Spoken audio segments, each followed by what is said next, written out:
This week on the Movies and Stuff show, we let our powers combine and talk about Thor 3, the last Rogue One trailer, the odd horror film Motivational Growth. Then we'll air an interview we did with actor Jeffrey Combs. Stay tuned.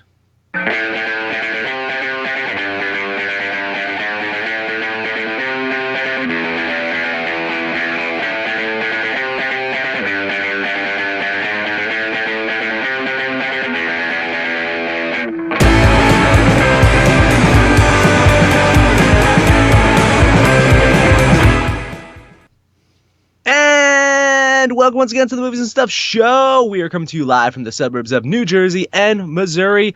My name is Dan, and joining me is a man who has the power of heart. Abe. The power of no prenup. All right. How's it going, man? Not too bad. Not too bad at all. We're getting closer.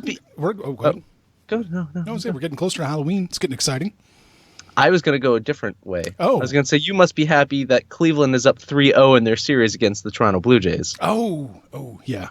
I am very happy because about October for you is baseball time. I know. I don't know what to do anymore. The last 2 years, my October TV watching had been pretty much mapped out. Now I don't know what to do. Same here. I mean, I saw one great playoff game this year. It ended poorly, but it was a great playoff game. Right. The power of heart. Did you get that reference? Are you talking about Enterprise? No. I'm talking about Captain Planet. Oh. Captain Planet. There we go. Yes. I can't even read what that says, but... It says, how many models can Captain Planet fit on his yacht? You didn't go with my Leo to Captain Planet? I like that one. I followed the rest of yours. I just like the Leo to Captain Planet. Okay. No, I mean, I feel like we're okay. We'll just jump right in. Do you want to tease this topic, or should we just jump right into the hypocrisy of people that ride private jets and going to preach to us about environmentalism? I'm sorry, Marty just corrected me. Toronto won today? Toronto did win today. It's 3-1. I thought you said 3-0. Oh, I said 3-0. I thought you said 3-1. 3-1. Yes. So 3-1 live show.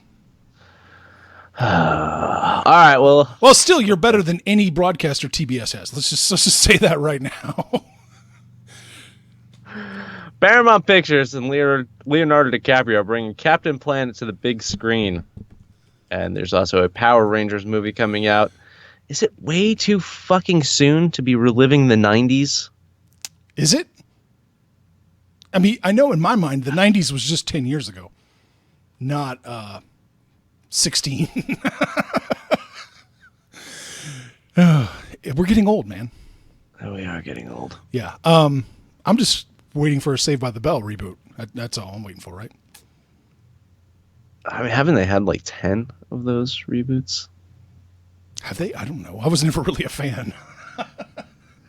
I mean, it was a Lifetime movie, right? They did a Lifetime. They did? Yeah, didn't they do a Lifetime movie of Saved by the Bell? Behind the scenes? Yeah. Like all the infighting and shit. Mostly Dustin Diamond. You'd think? You know, I almost got Dustin Diamond on my old podcast. How much money did he want? He wanted money. Yeah. No, he didn't. I was going to offer money. I was going to offer like $50. Detective D is saying, no, the 90s revival is long overdue. As a good thing or as a bad thing? Overdue, like we need to get out of the 80s, or you're looking forward to seeing the 90s revival? I think D is looking forward to seeing the 90s. He's just dying for a Spice World reboot. I want a Face Off reboot. Ooh. That might be, off the top of my head, without even thinking, that might be one of the best 90s action movies. It's very fun. Yeah. It's so fun. I caught some of it a couple weeks ago. I was just, it's like, oh my God, this is so terrible, but I love it. You can't help it. You just, yeah. It makes no logical fucking sense at all. Like, they switched faces, but like John Travolta was like 300 pounds. They said they like fattened him up a bit, right? Or something. Yeah. I remember. So weird. But yeah, it is a bad movie, but you just love it no matter what. I mean, you just can't help it. It just wins you over.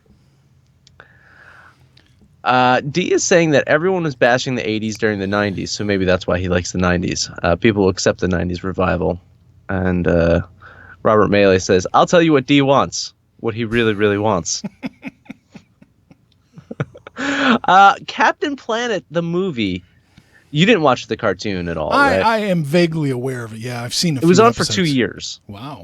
It was on for 2 whole years. Whoopi Goldberg was on it. That's right. Wasn't Geordie in there too? Or no? Was he? I don't know. Wasn't he doing like Reading Rainbow at the time? Hey, he can do more than one thing. He's a multifaceted actor who doesn't want to do our show. I was gonna say, LeVar Burton was in. Yeah, was on it too. Yeah. Yep, yeah, who backed out of our show? Yeah. No. I mean, he was in Captain Planet. He was? Oh. Yes. No, LeVar Burton did. Another person who backed out of our show. No, he did back out of our show. Yeah. But he did not back out of Captain Planet. He played, what was his name? Kareem? Kwame. This is very problematic, Dan. Tiptoe very carefully. I had the K right. Yes. It's been a while. Do you know all the powers to Captain Planet? Earth, fire, wind, and then Mila Jovovich. Water and heart. Oh, okay. Water and heart. And once their powers combined, like it was such. Oh my god! It was such just an in-your-face show when it came to this guy's like made of toxic sludge. Oh yes. This guy's just creating smog out of his ass. I mean, most people create smog out of their ass, I guess. I haven't had Chipotle recently. Just chorizo bowl. Have you had the chorizo bowl? Oh shit! No, I have had it once. Yeah, you told me like last year to go. Yeah. Because they retested it in your market. In my market. Yes, in the Missouri, in your market, and then now they've done the wide release of it again. Like they beta tested the chorizo bowl in New York 5 years ago, 2011, because it was the summer that I put on like 20 pounds because I just ate chorizo bowls like every fucking day. Right. It was the most high caloric thing ever on any menu in existence of everness. Oh, but chorizo's so damn good. It is so good. Mm. There was a Hispanic cafe I used to live next to, and they would make chorizo omelets. Oh. Dynamite, man. Oops. Why are we not eating chorizo right now? Right. Show's over, folks. Why are we not eating chorizo right now? Yeah. Did you see the Power Rangers trailer? No, actually, I didn't. I know I'm supposed to be doing a goddamn movie show. I didn't even watch it. Check it out. All right. Doesn't look bad. I didn't like the show. I didn't like Power Rangers. I was not into Power Rangers. I always thought Power Rangers was just like a cheap ripoff of Voltron. I loved Voltron. Oh yeah, Voltron did kick ass. I wish I had my metal Voltron figure from when I was a kid. Man, that'd be worth some money now. Yes, but there was some idiot out there like Harry Knowles that still has his in the box and never opened it. Yeah, so I wanted to play with my toys. I'm seeing Ponyboy commenting, and I just got to say to Ponyboy, I just watched last night Vice Principal's episode Jin. Thank you. I have one more episode of Vice Principals left, so I can't wait to finish that up. I love it. I think it's hilarious, and that Jin episode was, it was special. Nice, special. Captain Planet though, I don't know why the Leonardo DiCaprio like. Well, he's big in the environment. Yeah, environmental. I know. I was gonna say I know that he's on a certain far. I'm using my correct hand, not my right hand. I'm using the correct hand to see how far to a certain degree that he is. Yes. And I know that he is very for environmental protection, but does he think that a Captain Planet film is that going to save the world? Is that going to save the world? Is he literally going to save the world with the Captain Planet movie? He's hoping to get into the hearts and minds of children and save them, right? It's so weird. It is. It's another case of do what I say and not what I do. I don't know, Leo. I feel like your carbon footprint's probably a little bit higher than the average person. Just saying. I mean, there's potential there in regards to what they could do with some visual effects. Because the whole concept is that they have these powers. And they're fighting these villains with these powers. So in theory, there is a chance for them to do something fun, at least visually. Will they? No, they won't. This is going to suck. This is going to be terrible. Why the hell are they making this? Don't make this. Please, I am begging you, do not make this movie. There is no need to make this movie. I don't know. I kind of want to see him take down frackers. That's a villain in it. Yeah. I mean, I don't know. Yeah, whatever. Did you watch the Power Rangers fan film? That's what Robert Melee's asking. No. Oh, with Cheadle? The comedy one? No, if it was College Humor, that's what I'm thinking of. No, there was like a fan film, like a dark the Power Rangers. I'm sorry, I'm still Power kept. Yeah, no, I did. That was awesome. Isn't it the same guy that's making the... No, I thought they were distancing themselves from that. Are they guy. distancing from it? Right. I thought they didn't want gritty and realistic. They wanted. It looks a little darker. Like from maybe they were influenced by it or something. Maybe that's it. Maybe they took that to heart, if you will. Because it doesn't look cheesy. With Dawson. All right. All right. Next topic. I forgot what this was until I started reading. Sounds like someone's trying to break into my house. It does. It sounds like someone's knocking on your door. Mm-hmm. You want to take this? You can take this topic without me. If you need to walk away and make sure you're not about to be murdered, okay. You can. All right. Well, let's find out. I'm going to mute my mic. You take it over. I'm gonna just talk to people in the chat. Yeah. So when you catch up, Abe is literally leaving the show right now, so I'm going to interact with you and just kind of see what's going on in the chat. Marty says that it looks like Chronicle. It does look like Chronicle. I think that's one of the biggest criticisms so far of this Power Rangers trailer is that it looks like Chronicle. Yeah. Oh, they sued the guy who made it. Oh, okay then. It still kind of feels a little bit darker. I mean, the original, the show itself was just kind of just ridiculous and silly. It seems like they're trying to do something a little bit more serious here. Should we just talk about Abe while he's gone? So then when he eventually watches this video, we say all the great things. This is like found footage right now. Abe just got murdered. Oh, here he is. He didn't get murdered. Jehovah's Witnesses? No, actually, there was nobody there. I think it was probably a gun. What? This is not an uncommon occurrence for this neighborhood to have guns fired off here and there. Jesus. There was a guy who was he was called like the Triangle Sniper or something like that. Just about a mile or two from me, he was shooting cars that were driving by on the interstate. And he lived right behind where I'm sitting right now. That was the first time on our show that anyone's ever left. Yeah. Will it be the last? Well, could be. Either of us. I'm sure that plenty of people that have watched have left. Yeah, you're right. Okay. You're right, Pony Boy. I shouldn't have. Abe is alive. For now.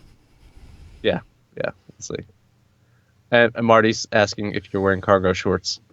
Yes, I am. I am a proud heterosexual wearing cargo shorts. I also will quote the good qualifier there. I will quote The Big Lebowski. I will do all kinds of straight guy stuff. Yeah, now people just like Abe sits on the floor. like the whole show's unraveled now. Like of all the mystery. I always sit on the floor. My computer is right here. It hooks right into the router because every one of you, except for you, Daniel, you're okay. Every one of you who have dropped during the show, you've had Skype problems, it's because you're relying on your really crappy Wi-Fi. I don't rely on our crappy Wi-Fi to broadcast this show. It goes straight to the router. There you go. Next topic. I hear the cops coming now. I do. Yeah, I heard it too. Oh, man. So it's what were we talking about? MC who, or did you already do that? I did not. In a recent Reddit AMA, Thor Ragnarok director Taika Waititi. You're killing these non-Anglo names right now. I'm just telling Waititi, you. eh? D, help me out here. Said that he ignored the previous 2 Thor films and doesn't really care about fitting into the MCU. Question. Is this going to be heading for a bunch of reshoots and get a DC film cut treatment? No. No? You think they're going to let just this film, what he made is going to... I mean, I don't. He can say that until the cows come home. I don't believe it for a second. He didn't write the damn thing. He didn't produce the damn thing. I'm sure they handed him the pages and said, "Shoot this." It doesn't matter if you watch it. This is a DC, or excuse me, this is a Marvel machine. This is one size fits all filmmaking. He's got probably next to no freedom. That's my thought. Does it excite you that if someone did kind of just say, yeah, fuck this, I'm going to do something that I want to make? He'd be fired. I mean, no, it doesn't excite me. It's like a studio saying at this point, our sequel's going to be like Empire Strikes Back. It's lost all meaning. I just don't. He can say that all he wants. I believe that's just probably he's trying to get some good press, some publicity for saying that. I would imagine Disney's market research has shown people are getting a little antsy with Marvel. So one of his talking points was to come out and say that. And I know I'm so cynical, but I find it so hilarious that there's a lot of people at Marvel that are afraid, like, oh my God, we're too Marvel. And then there's people at DC, we need to be more Marvel. I know. It's just crazy. It is really, really crazy that Marvel feels that they have to be bolder in a way and break the monotony a bit. And DC feels like they have to be more monotonous. We're just going to get crap. We're going to get crap. It's just going to be, everything's the same. Hasn't this already started? Yeah, it's already started. I'm just saying at some point it's all of these, DC movies at least have had some kind of difference, that good or bad. Like Suicide Squad, for all of its bad, was at least still different, right? It still tried to do something different. As much as it veered towards Marvel with the reshoots and shit, it tried to do something different and creative. It did. I'll give them that. For the first half, it truly was different. Right. Once they got to the city and were fighting all the bad guys, it definitely got more make mine Marvel. Yeah. Whereas Marvel, we've come to expect when a Marvel film comes out. I have little hope for Doctor Strange. Oh my gosh! I wanted to be excited. Yeah. I wanted to be, and hearing some of the seeing some of the visuals from it, hearing some of the elements to it, I wanted to be excited about it. I'm not. I'm gonna go see it because we're gonna roundtable it. Yes, we are. I'm not excited at all. I do not have high hopes for Doctor Strange. Oh, I don't either. No. And I'm one of the few people that don't hate Thor 2. I think you and D are yeah. I think people. There's probably 2 people in the world. Though Marvel films are perfect and they do no wrong, yet everyone else hates Thor 2, but me. But I'm a DC lover. Right. Yeah. So. I feel you. I feel your pain. I mean, it will take a little while, but everybody will catch up. Yeah. Yeah. So. Yeah. I'm really curious 10 years from now, 15 years from now, how people are going to look back on this little era of movies. I'm really curious if they're going to, is this going to be looked upon as the bland corporate filmmaking culture, or are we just going to keep going down that path forever? Wow. I agree with D. D says Doctor Strange looks like an ordeal. Well, I watched Cumberbatch in Star Trek Into Darkness, so. I can handle a little ordeal every now and then. Topic 3. Oh.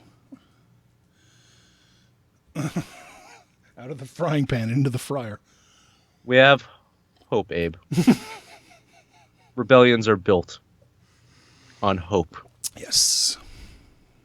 That is one of the main takeaways from the new Rogue One trailer.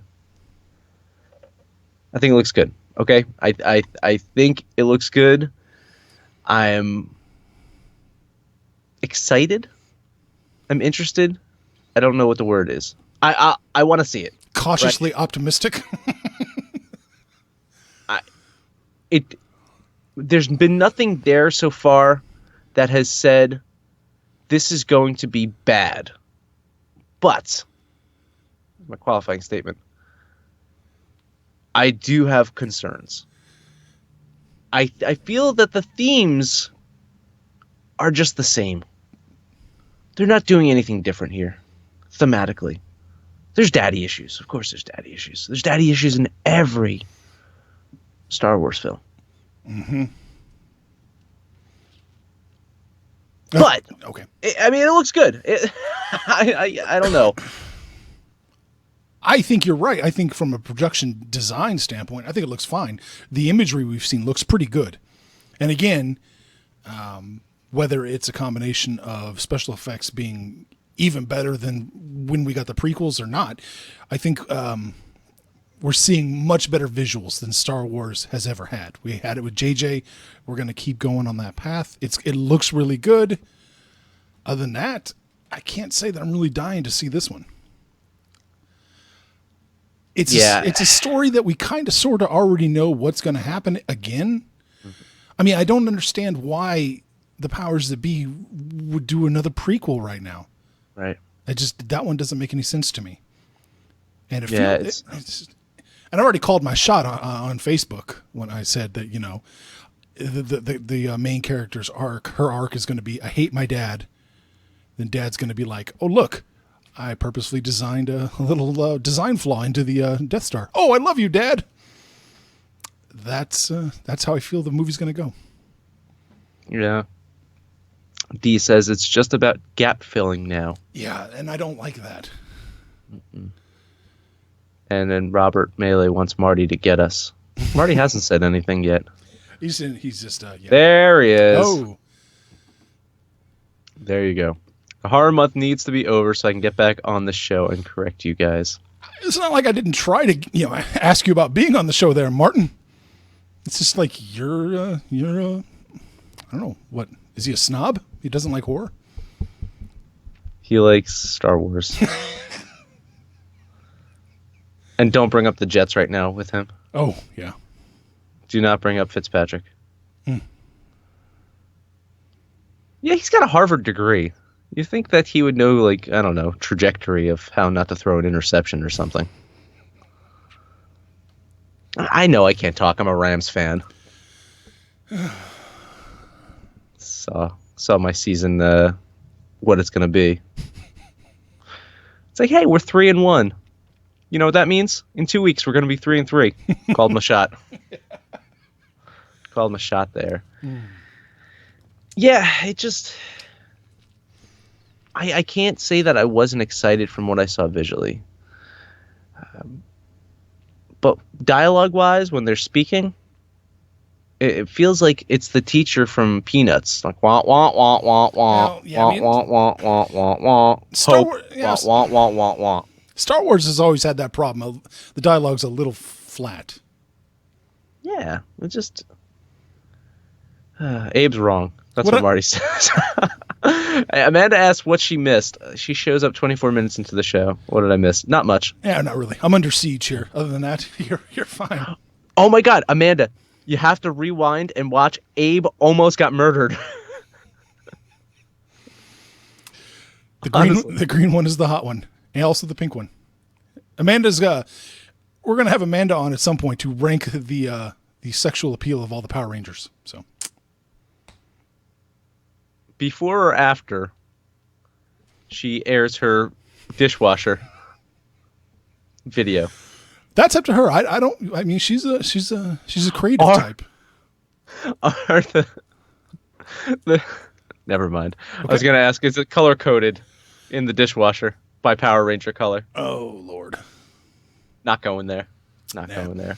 I'm really curious though. I mean, we'll go see Star Wars. Yeah. Obviously, I'm really interested to see if I'm right or wrong. That's my big question.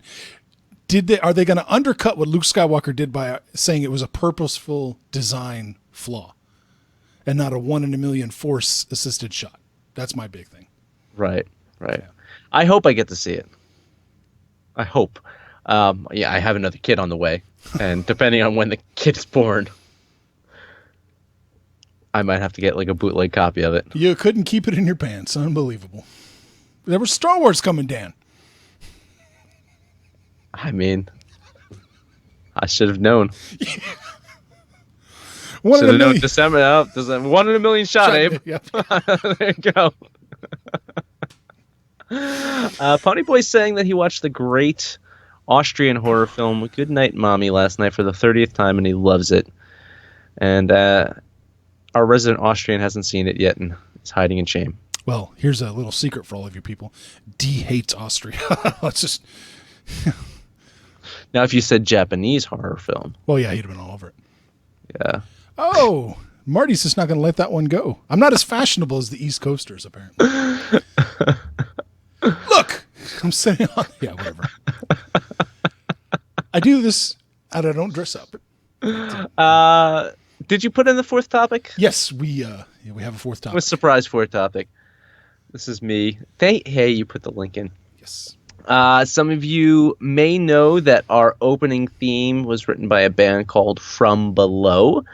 The band is now called Signals of Bedlam, and they released a new album this past weekend, and I went to their album release show. I had a great time. Marty was there, and our friend Mike was there. I'm a big fan of this band. If you're into progressive metal, think of it as almost like a hybrid of like Tool and Mars Volta, along that kind of genre of artist. Go check it out. You can listen to their album, signalsofbedlam.bandcamp.com. If you feel so inclined, you can also buy your own MP3 version of that. Help these guys out. Really fun stuff. And I know, Abe, you bought the album, so really cool that you did. Yep, I'm one of the paying customers. Unlike Sick. you and Rogue One. So If I'm hopeful, I don't have to pay for that. I have hope. And I mean, that's how I start a movie rebellion. I have hope that I can get a bootleg copy of Rogue One. all right. I'll start a rebellion. We've been rambling for a half hour. Let's talk about what our main topic is this week. We're going to talk about a very odd film. It's called Motivational Growth. You can't just say very odd. You got to say very, very odd. It is really, really odd. And this is a redo show for us, kind of. I don't think we did it, right? It was you and your cohort, and I was like third mic. Yeah. But you actually watched it, and he didn't. Right. I think that's why you brought me on the show. I brought you on because, yeah. Anyway, so it's kind of a redo, but it's our first time talking about it. This film is called Motivational Growth. Odd is the best word for it. It's the brainchild of Don Thacker, and he's a big video game guy. It follows Ian Folliver, a reclusive and depressed 30-something-year-old who befriends a bathroom mold after a botched suicide attempt. The mold is played by Jeffrey Combs. That's right. From Reanimator fame, and also from The Frighteners, and also from Star Trek. Right? Yep. Yeah. Deep Space Nine and Enterprise. And can't recall my Voyager. This film came out in 2013, and I heard about it a couple years ago when we worked at that old site of ours. Yeah, I was doing DVD columns, and I was like, oh wow, this sounds like a crazy film, and I checked it out. I really, really enjoyed it. I had to see it. I had to see Jeffrey Combs play an animatronic mold. It's a blast. I'm surprised it hasn't picked up even more steam. You never hear about it anymore at all. No. And it's so out there. It really deserves just to be seen just because it's so out there. Yeah. You got to really appreciate a film that swings for the fences like this one. And you touched on the animatronic mold.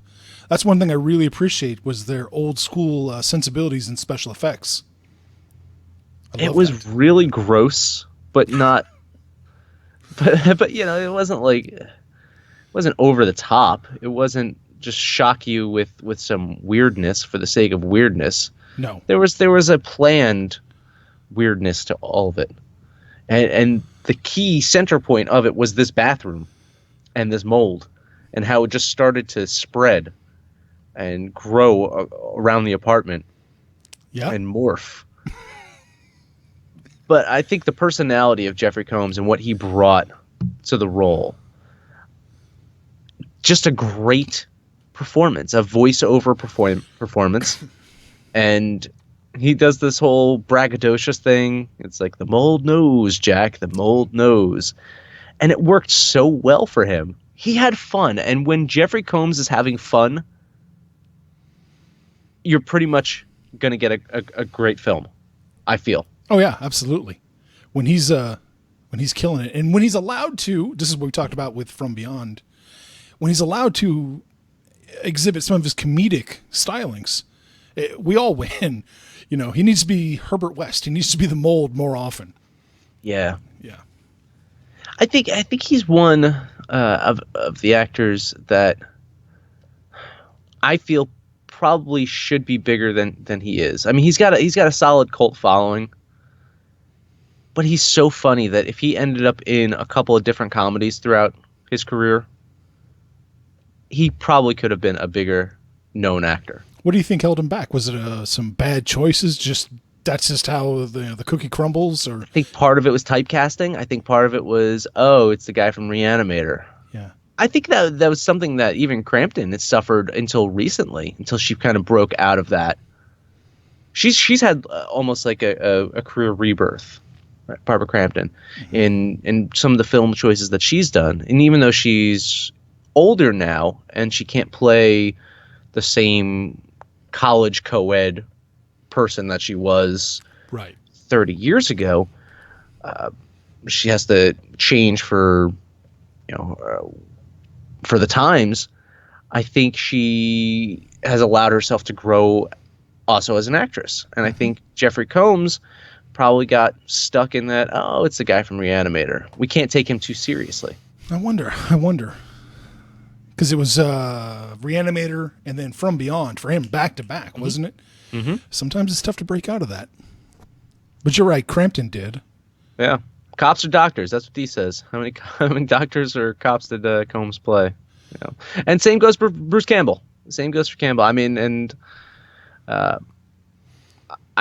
mentioned last week on the show when we were talking about Evil Dead 2, how much I love Bruce Campbell, but he's kind of stuck. He's kind of typecast in a lot of the same roles, if you will. Yeah, he really is. But I think we're okay with that with him. It's impossible for us to differentiate between his character and who he really is. He's just become that person. Right. And I wouldn't say Combs falls into that category at all. We don't really know Combs. It's interesting though. It's interesting. And back to this film, there's a lot to really like about it. I think the film score is really fun. Yeah, I love that. It's got that retro, video game style. It works to what they're doing, and even some of the filmmaking of including some animation sequences, including just different storytelling aspects and different views into what's going on. I thought it was really clever. I thought it was really good, smart filmmaking. Mm-hmm. No, I knew you'd like that, especially when he gets becomes part of the TV shows, the various TV shows that he's watching. Right. I knew that would like it. It tickles your gentleman Broncos sensibility there. Yeah. Yeah. I don't want to say too much about this movie. That's my problem. Is I know. Because, I mean, I don't want to spoil a lot of it. I definitely want people. We're not going to mention the ending at all. No. I don't want to analyze the ending. I don't want to talk about how I think the film is playing out or what's actually going on. I don't want to talk about that. I just kind of want to talk about some of the things that really worked or some of the things that didn't work. I do think there were some weird performances, some good, some bad. I don't know how to take some of the performances in it. I don't know either. I assumed it was intentional. Right. Which have like the TV repairman. He licks the TV. Yeah.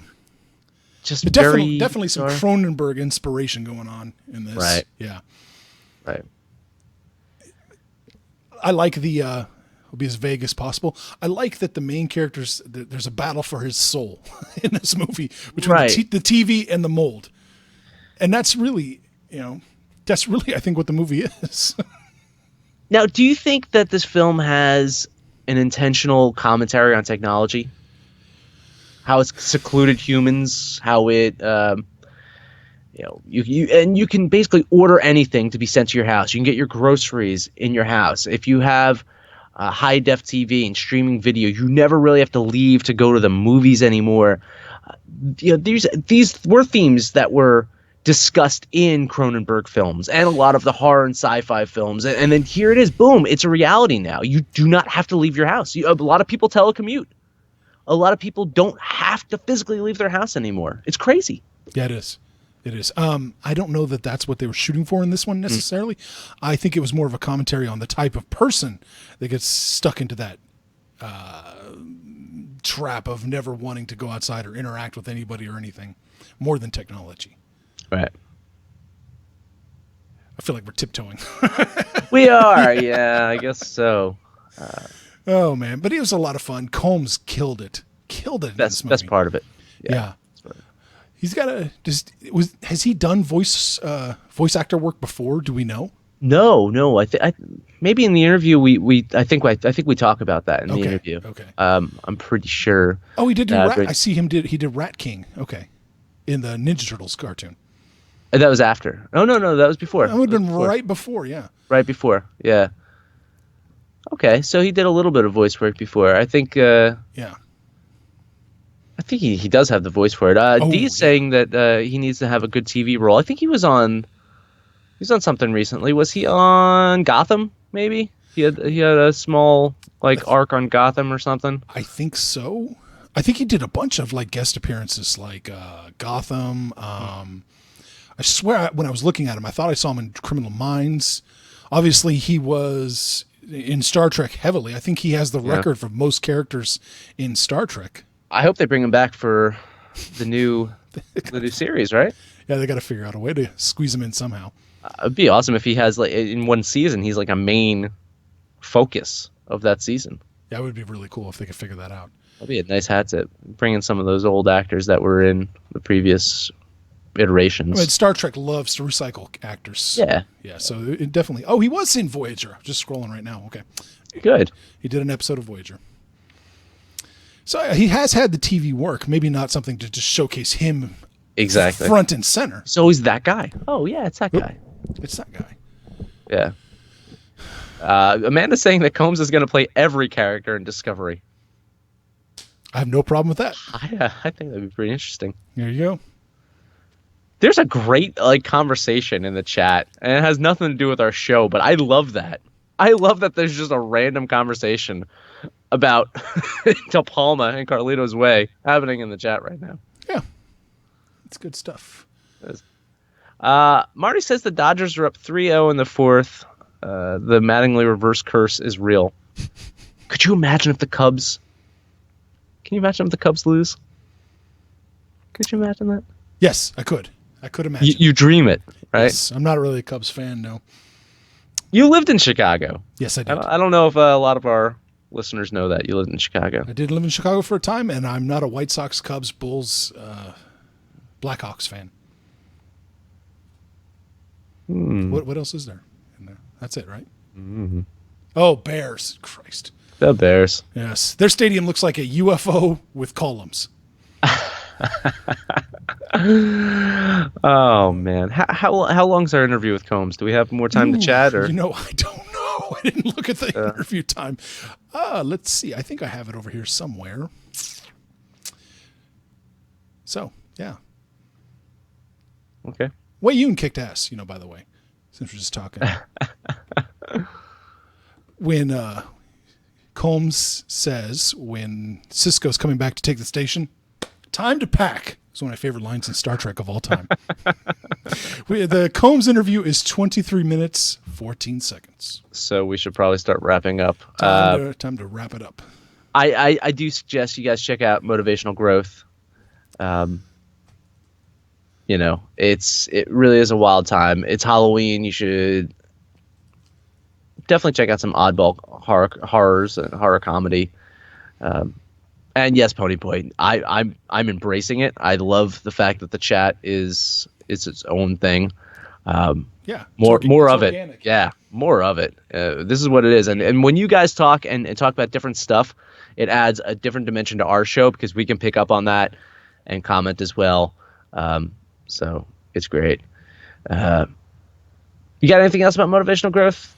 No, watch it. Just watch it so we can talk about it in more in depth, you people. Marty says he figured you kept all your notes with the times in your cargoes. Oh.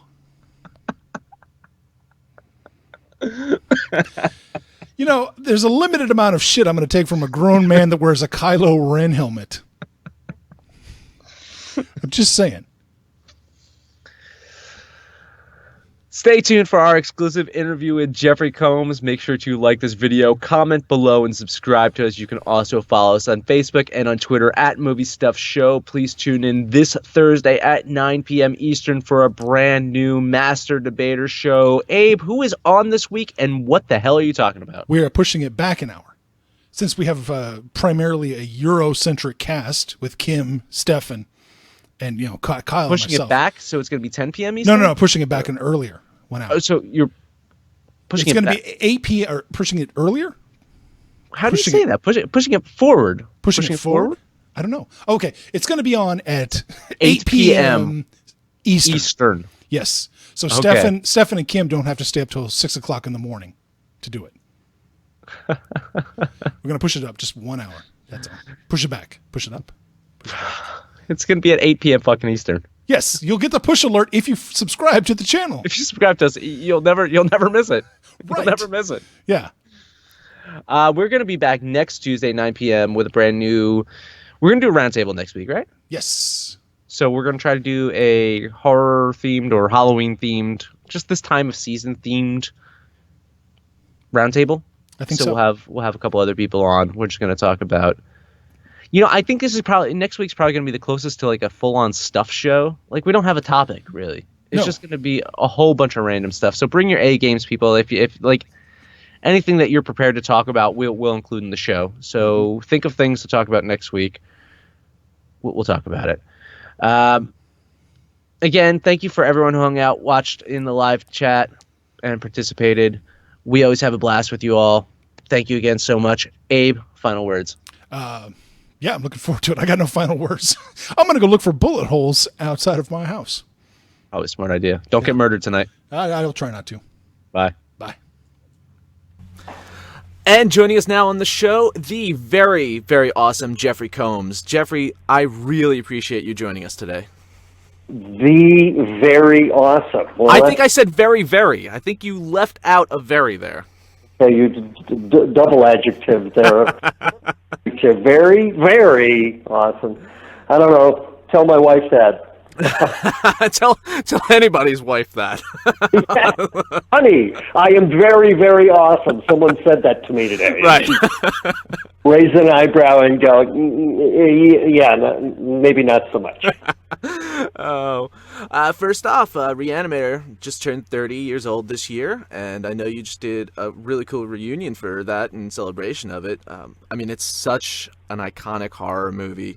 What does it feel like to reflect back now, 30 years? Well, first of all, it's pretty surreal to think that it is 30 years ago because so many of my memories of that experience are still crystalline and fresh, and it just doesn't seem right, like some alternate universe that I can't quite wrap my head around it.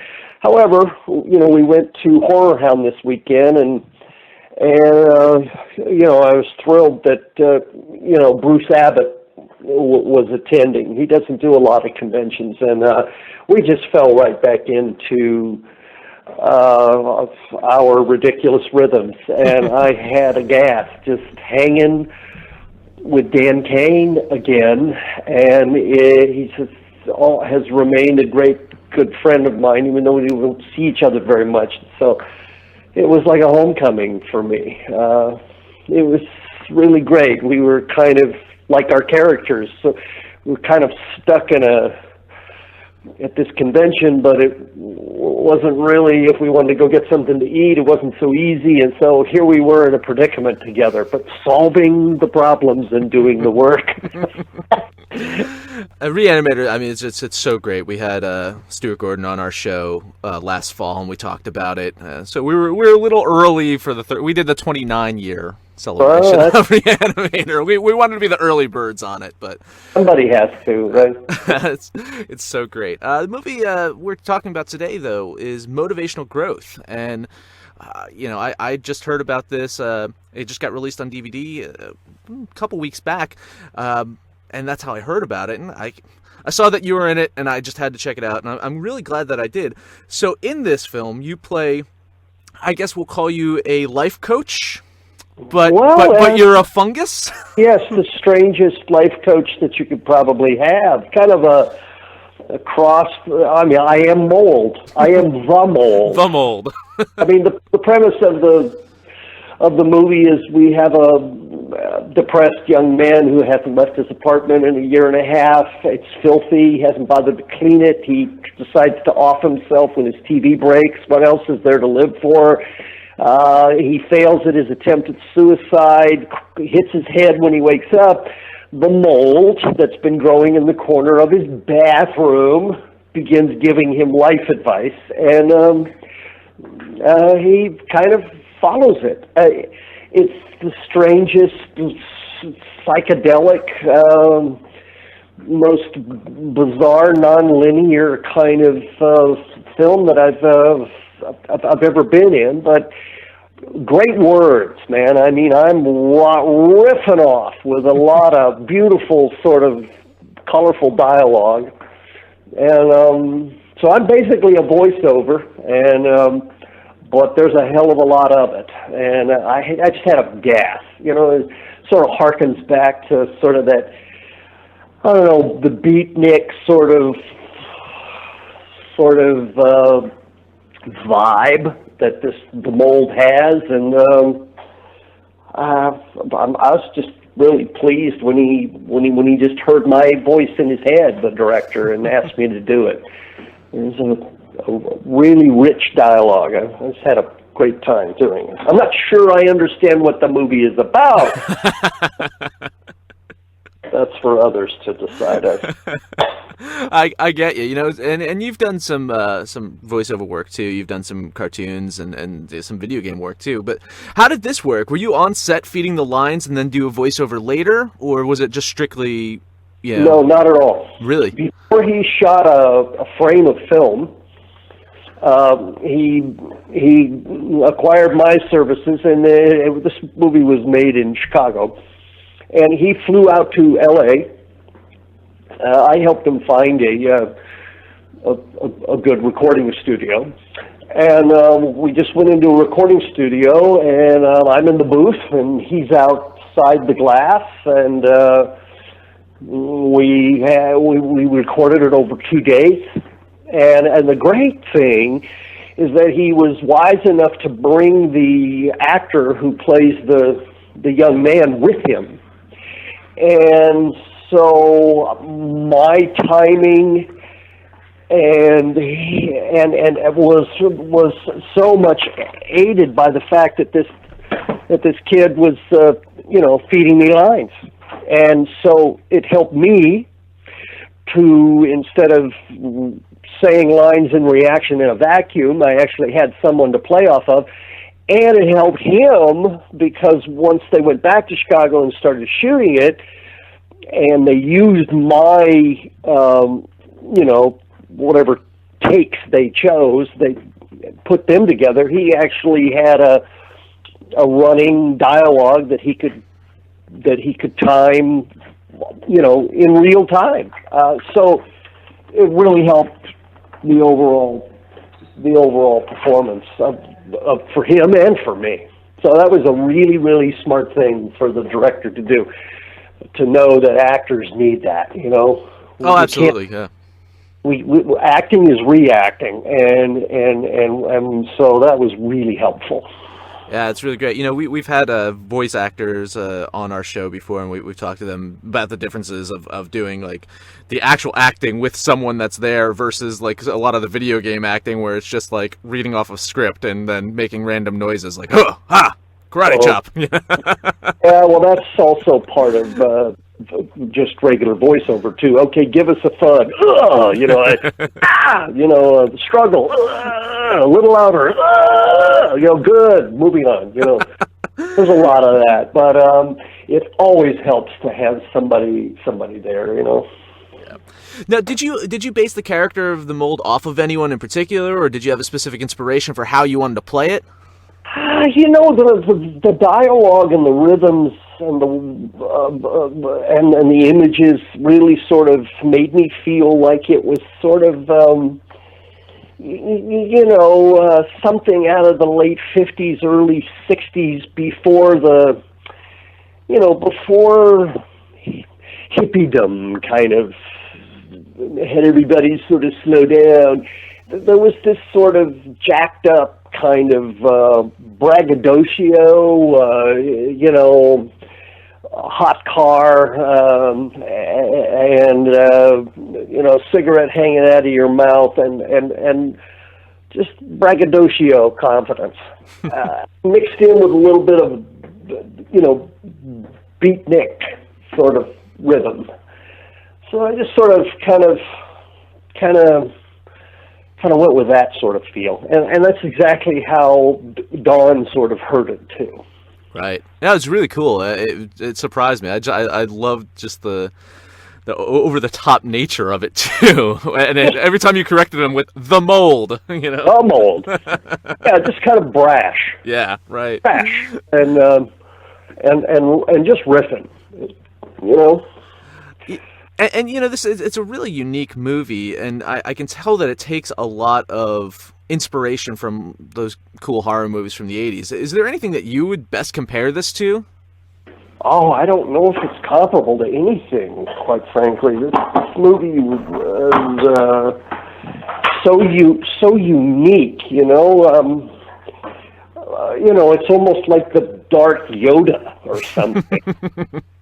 You can't quite tell if the mold, even the fact that it's mold, there's something sort of primordial. The first living organisms on this earth were probably lichen and mold and not more higher evolved organisms.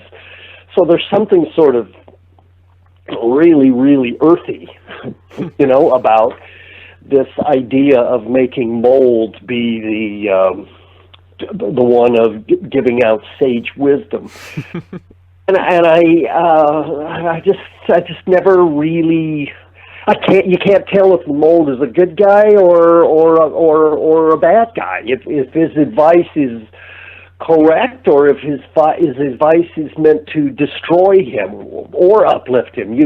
It's kind of a mixed thing, and that's sort of one of the things that I kind of like about the movie. And what happens at the end, I'm not quite sure. He go to heaven, or does his life begin anew? Hard to say. Right. I don't think there's meant to be a clear answer. I think it's meant to be ambiguous. Absolutely, yeah. So yeah, I mean, motivational growth is something you've done recently, and you've done just so many movies that I absolutely love. Most of them, well, not most of them, but many of them, 5 at least, were based off of H.P. Lovecraft stories, and you even played Lovecraft yourself. Yeah, not very well, but yes. Before you did Reanimator, were you familiar with Lovecraft's work? Not in the slightest, dude. When I auditioned for Reanimator, I did not know anything about Lovecraft. At my audition, Stuart Gordon said, "This is based on H.P. Lovecraft," and I just bullshitted my way. Oh yeah, great, but I had no frame of reference. And this was in the days, really, kind of before the internet. Right. You think about it. So it wasn't like I could pick up my iPad and Google Lovecraft and Wikipedia and learn something beforehand. You'd have to probably go to the library and go to the catalog card and find it to learn. It was a lot harder to pick up quick information like that, So, but it didn't really matter. Quite frankly, it just didn't matter because the story stands alone on its own, and something about what I was doing fit the tone of the piece, completely unintentionally, So that's I don't think Bruce knew what Lovecraft was, or Barbara. Actually, I just or David Gale. We were actors at looking for opportunities, and then here comes this bloody script. And then, almost like a follow-up to Reanimator, you did From Beyond, which pretty much polar opposite. You kind of flip-flop, and Barbara pretty much does the same between Reanimator and From Beyond as well, character-wise. Were you glad not to play like such a similar character in back-to-back films? Well, I was happy that I wasn't asked to do exactly what I did in Reanimator, but I was also really felt sort of hamstrung in From Beyond. In essence, I was asked to play the Dan Cain role. Dan Cain in Reanimator is constantly saying, "No, we can't, stop." He's the victim.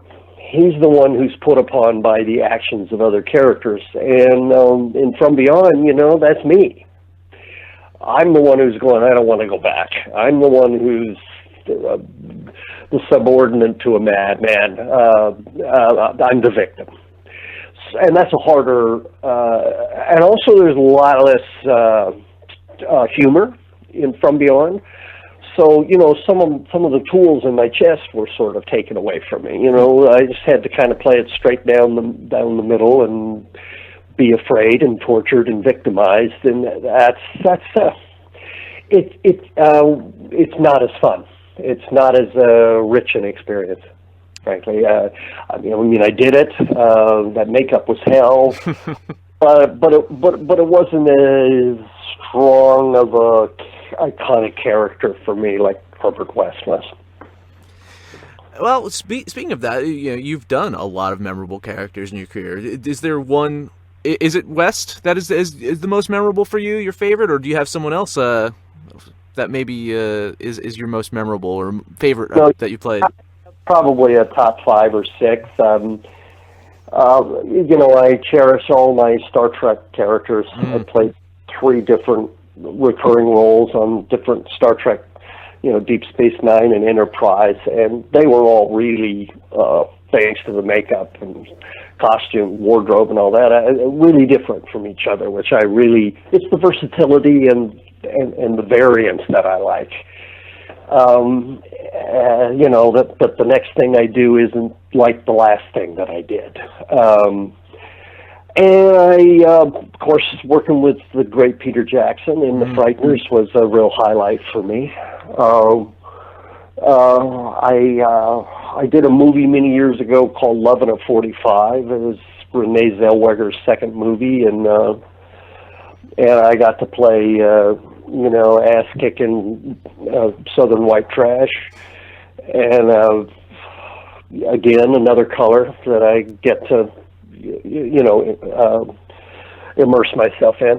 So I really, it's the versatility. They're all my babies. I don't have a favorite, but it all began really in film anyway. With Herbert West. So Reanimator at least got me on the dance floor. You know what I mean? Absolutely. And speaking of the Star Trek shows that you did, a lot of your horror films even have sci-fi elements to them. Are you more in your regular life into science fiction or horror? Which one do you prefer? Quite honestly, another one that it comes to my mind about this, my favorites, is Would You Rather. It just sort of, I like that movie a lot. I think it has a great style to it. Honestly, if I'm going to watch a movie, I don't immediately go to the horror section of Netflix. I appreciate a good horror movie, but I also appreciate a good comedy or a good film noir or a drama or a documentary. My tastes are all encompassing.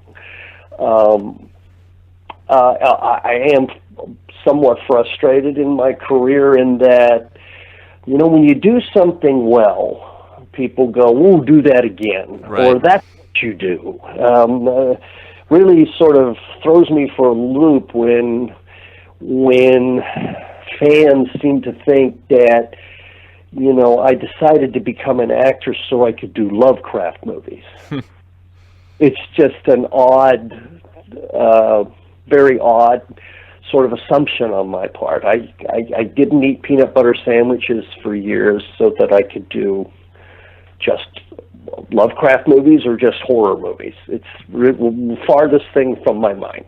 So I like a good horror movie, and I hate a bad one. Like us all. Yes, I love a good comedy, but I hate a bad one, okay?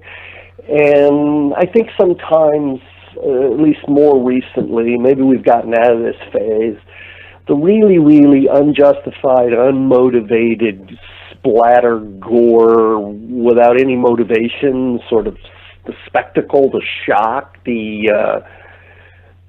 not real interested in it. I'm more interested in caring about what happens to someone than seeing someone just be eviscerated and I don't even know who they are. Who cares? There's no investment, and there's no emotional investment in that. And I think sometimes in more recent times that horror has gotten away from a plot and character. A story works because you care about the people that are involved, but so many of them are like, well, dude, we're 3 minutes in, we got to have some blood flying. And that really sort of undermines a good story. It's formulaic, it's shocking, it's sort of sometimes I call it the video gamization of movies. It's kind of like movies as video games and just splatter, splatter, splatter. And I just kind of get bombarded and I don't really care. What's the point? Right. No, totally. And one of the best horror films of all time, Texas Chainsaw Massacre, and not much blood in it. The storytelling is what kind of pushed that one forward. And story and character. Character is plot. Absolutely. Determines who you are, determines what you do, which determines the plot. So you have to start from who are these people and what drives them and what do they want and what are they running from, and then you can build from there. But if you start with, let's have this big epic splatter fest and then we'll figure out how we get there, you're doing it backwards. Absolutely. And to kind of close out where we started with, we started off talking about motivational growth and how just really fun it was seeing you, hearing you in that role, I guess. And you're mentioning, the fact that you kind of have been pushed into the horror field. After seeing Motivational Growth and hearing that, I definitely want to see you do more comedies. So I hope that comes in the horizon. I hope you're doing more comedies in the future. I really hope so. I think I got such a kick out of it. I think you were so funny in Motivational Growth. And when I used to do theater before I ever did film, I was mostly known for doing comedies. And then I get to LA, and it's a strange thing, you go in for, as a young actor, you're going in for sitcoms and all of that, and make this funny. Well, make shit funny. I mean, make this bad writing funny is not how it works for me, So then they go, well, maybe, and then you get known for the horror thing, and then all of a sudden, well, that's what he does. But, Bruce and I consciously put humor into Reanimator, because we knew that it was an onslaught, and we had to have some sort of a release from from all that gore. And tonally, we found a real happy balance there. We weren't too cute about it. We just made the humor come out of the situation and the characters, I couldn't imagine it any other way. Jeffrey, I really appreciate the time you took today. Great stuff, and look forward to seeing you in anything you do in the future. Do you have anything coming up that I should keep my eye out for? Well, no, not really. I kind of am at a point where I sort of, I've been turning down some stuff.